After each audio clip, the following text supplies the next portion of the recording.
Do you think it's good or bad for someone in a relationship to get intimate or sexual attention from the opposite sex? If it's preventable, then yeah, it's wrong. Okay. I don't know. I feel like in some ways it's beneficial. It's only so much like I can tell my partner that they look good, that you should feel good. But I feel like if you hear it from an outside source, it could be beneficial. Then you might come and feel like I do feel good because I heard it from somebody other than you. It's interesting. What you think about that? I mean, I agree with what she's saying. If you're looking to be married, the hobbies you do outside of your partner shouldn't be things that will cause friction between you and your partner. All right, y'all. Welcome back to another episode of the Don't Be a Viking podcast. Today I got two sisters with me, and I need y'all to introduce yourselves by name, age, and relationship status. We'll start to the right. My name is Quita. I'm 27 and I am in a relationship. Okay. How long y'all been in a relationship? Like 2.5 years. That's good. That's good. What about yourself? My name is Kayla. I'm 24 and I'm in a relationship. Okay. Now I'm finna ask y'all some preliminary questions to the topic. So y'all ain't gotta go deep into these questions. Y'all can just answer this on the surface level on some yes or no type vibe. And then we'll get into the actual conversation after these questions. Okay. All right, first question. Do you desire to follow God? Basic question. Yes. For me, is how, I don't know. I guess my view of God is different from most people's because I'm not typically, into the Bible version of God. Okay. Like, I believe in some parts of it, but for the most part, for me, it's man-made. Okay. I believe in following your heart, and God is where, God is, he's in you, everybody. Okay. So, listening to the inner voice. Yeah. Okay. I'll take that. So, yes, but your conception of God might not be the same thought somebody else. Okay, cool. I'll take that. I say yes. I've been growing up in church all my life. Like, I had experiences. I believe in 100%. Okay. I should have said this before we recorded the same thing. This is how we do the questions. Whoever answer on the question first, on question number 1, question number 2, the other person answer it first, and we'll just keep alternating like that. All right. So second jump. Do you believe there is a such thing as somebody unknowingly causing harm to themselves? Yes, absolutely. Okay. Yes. Now, with this, do you think if somebody is unknowingly causing harm to themselves, should you, as somebody who's striving to be a good person, help them? Yes, especially if it's like a friend. Yeah. If you see somebody literally spiraling downhill and you notice that it's self-inflicted, they may not notice that it's self-inflicted because you can hurt yourself simply with negative thoughts. Facts. Okay. What about you? If they is hurting themselves, do you think you should step in as a friend, as a sister to them, try to correct them? Yes. Okay. Question number 3. Do you think it's common for children to mimic the actions they see adults doing? Yes. The last one. Okay. Yes. Yes, they do. Okay. Do you think it's good or bad for someone in a relationship to get intimate or sexual attention from the opposite sex? No.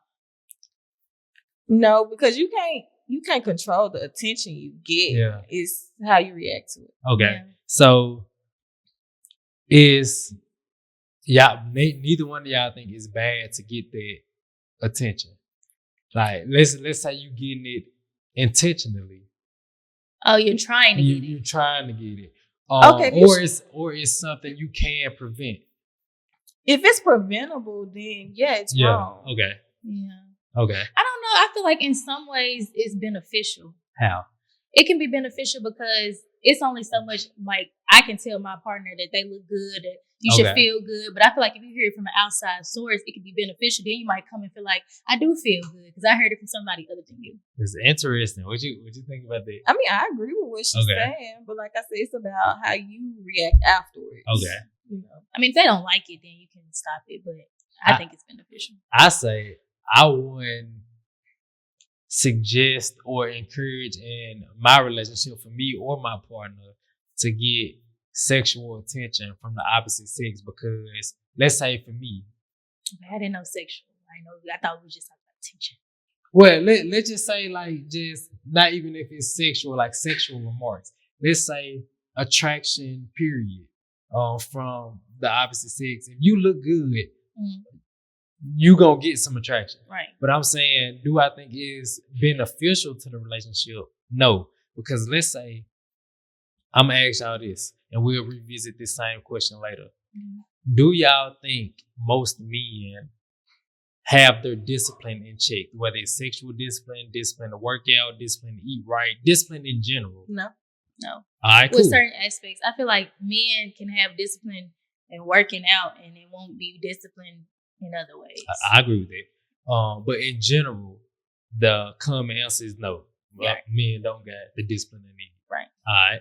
So if men don't got the discipline they need, sexual discipline, one of the hardest goddamn disciplines for a man to control. So like you said, if he got working out, he go to the gym 3-4 times a week. He do that consistently. Right. But he don't eat as healthy as he should. He don't focus on business or his work life or whatever, elevate financially as he should, whatever. If it's any other area in life he weak in, right, I can put my money on 9 times out of 10 he weak sexually, since that's one of the hardest disciplines to master. So if most men not disciplined sexually, I would say, why would you trust him with getting those type of compliments or remarks or put in those type of environments where his sexual discipline would be tested? I mean, you can't control a person. I feel like if he puts himself in that position, like let's say you go out with your boys and you know you finna go somewhere where it's a whole bunch of females. Yeah. You putting yourself in that position to get that attention, meaning you putting yourself in a position to cheat. Yeah. You know, it's about not putting yourself in that position, because I'm not gonna put myself in that position. You know, if I'm going out with my girls, it's strictly to go out with my girls. Yeah. I'm not worried about the men outside. If I get attention, I get attention, but I'm gonna dust it off. You know, you gotta laugh at it. You gotta laugh at men these days, otherwise ain't no telling how the outcome gonna be. Yeah. So you gotta laugh, giggle, and flirt a little bit, but at the end of the day, you're not leaving with a phone number. Yeah. You ain't even gonna know my name. Okay. Right. How do you feel about what she just said as far as she don't think it's a wise idea for her man to go in environments where his sexual discipline to be tested?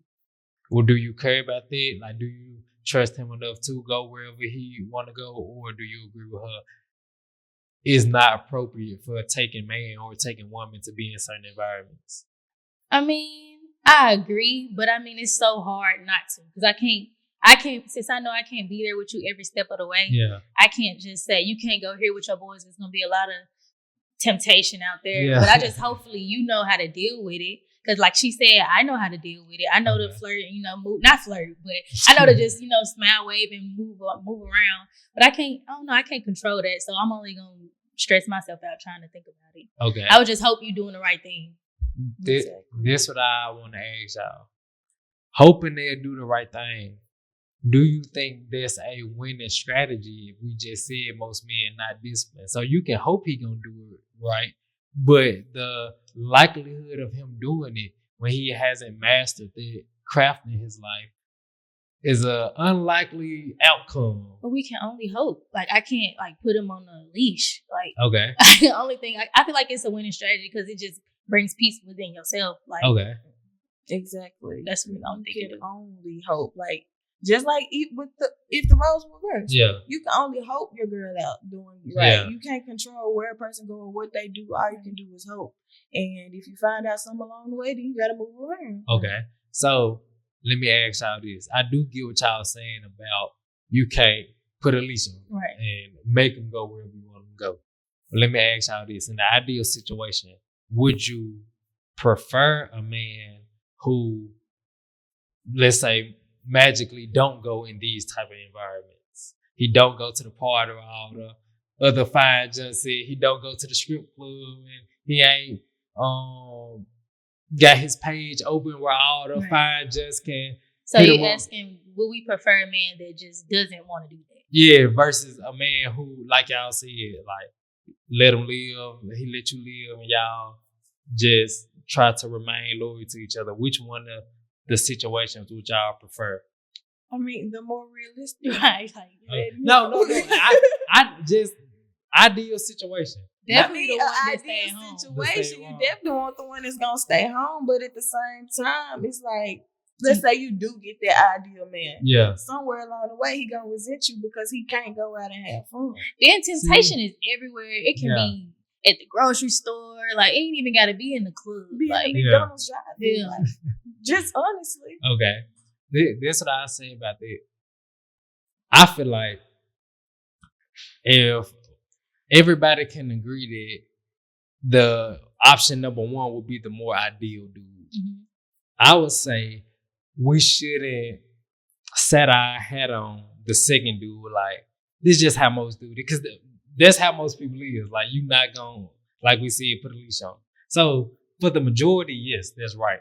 But I feel like we could craft the relationship more to be the first one if we get an understanding between each other. Like, let's say I like the club a lot, my girl don't club. Mm-hmm. If we have a conversation like, all right, is clubbing best for the relationship? Right. Simple as that. Is clubbing best for the relationship? And we come up with the conclusion of no, then a decision got to be made. Right. Do you care more about clubbing or do you care more about the relationship? That's tough, though. It is, but I feel like it's a worthy conversation and decision to make. I think if I really enjoy clubbing, hell yeah, that's a tough. You see, like, if I really love this girl, but I really enjoy clubbing, that's how me and my boys like get out, whatever. Like, cool. That is a tough decision. Y'all got to meet somewhere in the middle, though, because if you really enjoy clubbing and you finna cut it off, it's like she said earlier, it's only gonna bring back, like, as soon as y'all get into it, I already stopped this for you. And it's like, it's gonna come back up because you made me stop doing something I wanted to do. But it's like, it's not only that, though. It's you want your partner to have a life outside of you. Because having a life outside of your partner also builds character. Like, you come home with a new story, you know. Yeah. We got something to talk about. But if you're just at home all the time, you're not doing nothing. Like, because I mean, for me, it ain't. Sometimes it's about just hanging out with your friends. And if the club scene is where most of your friends want to hang out, that might be where you end up. But if y'all just really going to drinking, you know, you can hit a bar, and it's temptation at the bar. Yeah. Like, it ain't even a club, you know. So it's like, you don't want your partner not to go out and not have a life because. See, the not having a life part, that's an interesting conversation because when these type of topics are brought up, this like we'll see it coming. Like, but this how I enjoy myself. This is my life outside of you. Like I said, like you said. Mm-hmm. Cool. I do agree with you. You should have some type of life, whatever, some type of hobbies, whatever you do. The part I disagree with is if you're looking to be married, the hobbies you do outside of your partner shouldn't be things that will cause friction between you and your partner.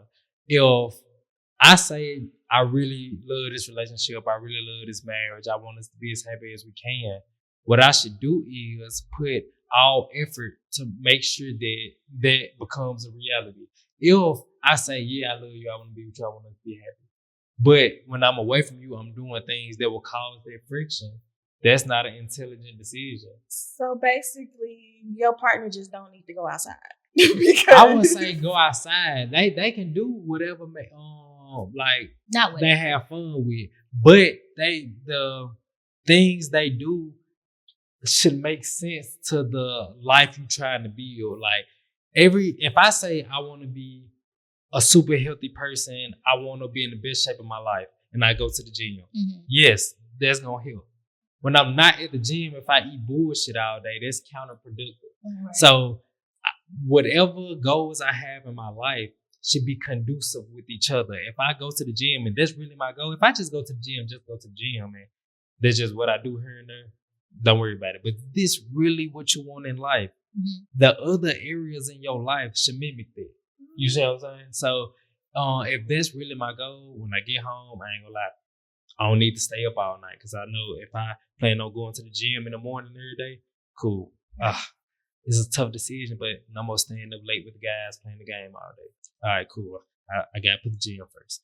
No more eat fried chicken every night, even though I love my fried chicken. I can't do it. I need to find better alternatives. That's the type of sacrifices you would have to make to achieve the big goal you gotta have. Marriage is a big goal. Like there's something tough. So if this was just an easy piece of cake, like it's easy to find somebody, it's easy to fall in love, it's easy to have a perfect marriage, raise perfect kids. If this was easy, you wouldn't have to put that much effort and sacrifice behind it. We know damn well this ain't no easy go. We know some couples, like whether they young, old, married, not married, whatever. We know people that's living in hell because they home life. Cool. But it can, this is what I think. I feel like they can live in hell in their home life because they didn't sacrifice too much. You can sacrifice some things and meet in the middle, but when you sacrifice too much, I feel like you're living in hell within yourself trying to make the dynamic work. And you're resenting your partner. Okay.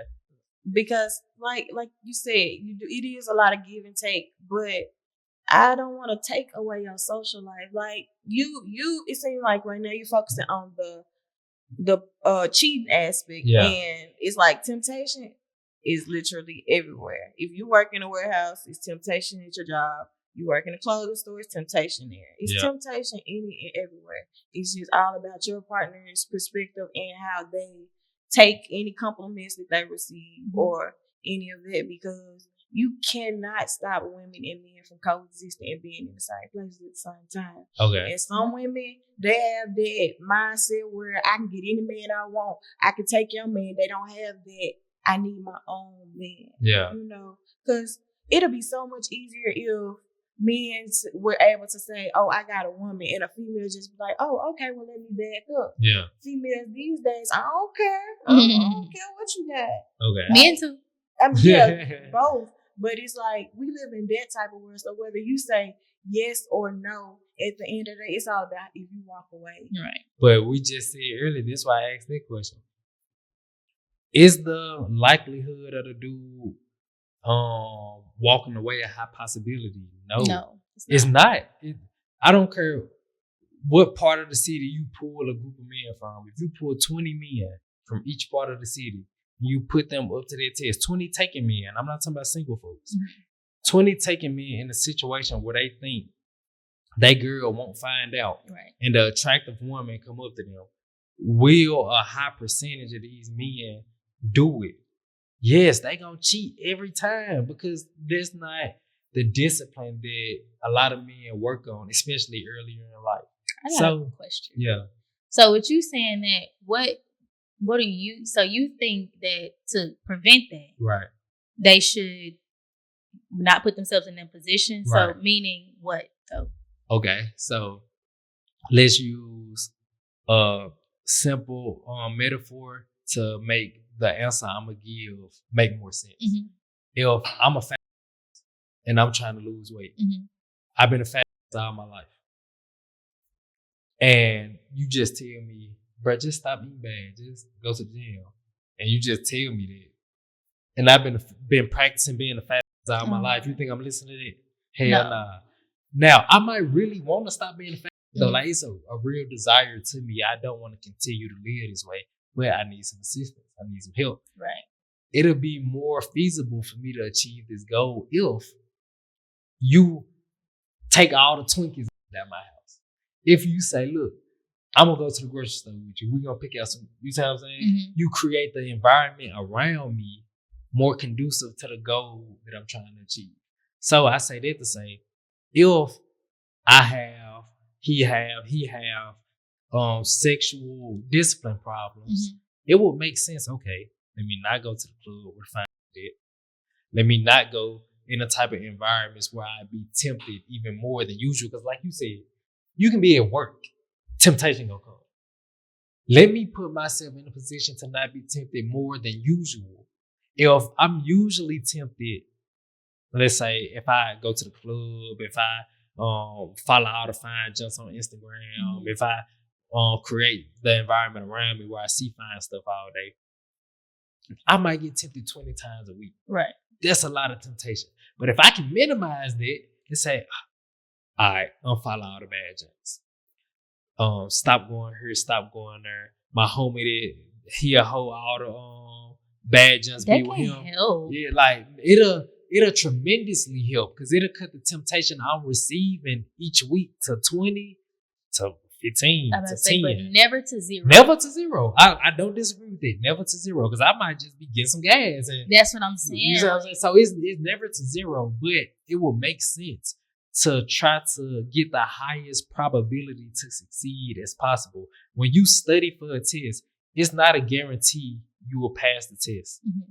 You study to heighten your probability because a person who don't study is a higher probability they fail. So it's not a guarantee for either one of y'all that y'all gonna pass or fail. But as a great student, you will put yourself on the side of the higher probability. And 9 times out of 10, the student who study more is gonna be the student who pass more than the person that don't study. Right. So in relationships, it's a higher probability if you intentionally put in the effort to cut off all the other distractions or stuff that cause friction. And we just talking about cheating now because it's just one of the topics. There's other stuff that y'all need to cut off that will lessen the friction in y'all relationship too. But just on this topic, it will make sense. Just like the student studying more for the man or the woman to cut off the potential temptation of cheating because neither one of us in a position where we 100% disciplined in every area of our life. So since we're not, it'll make sense just to cut the temptation down. Cut the temptation down. You know what I'm saying? Like, do I agree with y'all? It's temptation everywhere.